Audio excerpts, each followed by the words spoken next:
Hi, this is Jeffrey Curve Financial Group. Today's Friday, July 10, 2026. So I come to the end of the first full week of July, and kind of a quiet week, although, the ceasefire and resumption of bombing in Iran is, not very quiet, but economic data and news quiet, and it's also relative to what's going to happen next week. Next week we have the beginning of earnings season, so that is going to be closely watched. I think there's a lot of optimism concerning the numbers as well as the guidance going forward into the third and fourth quarters of 2026. And also the big news next week is going to be a CPI report, which is an inflation report, again, closely watched. It's going to be June data, so some of the decline in oil price might be in there. I have seen forecasts of a lower number month over month, so we'll see, but that's going to be, again, closely watched.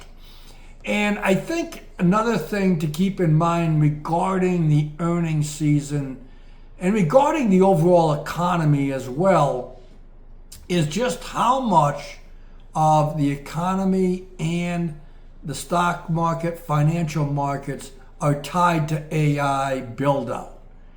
And there's everything seems to be kind of tied to that. And there's a lot of anticipation of the payback and the returns on these investments and this build-out.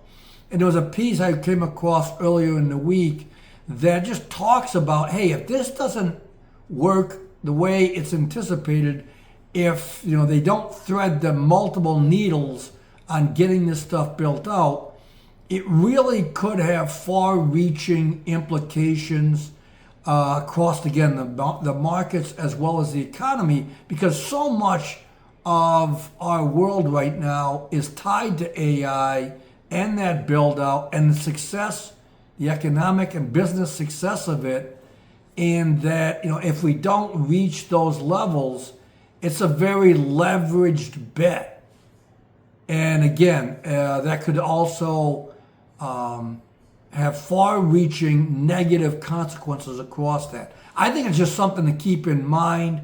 And I wonder if that's what has been the trouble with the NASDAQ and technology sectors of the stock market, been trading kind of badly in the last, say, month or so.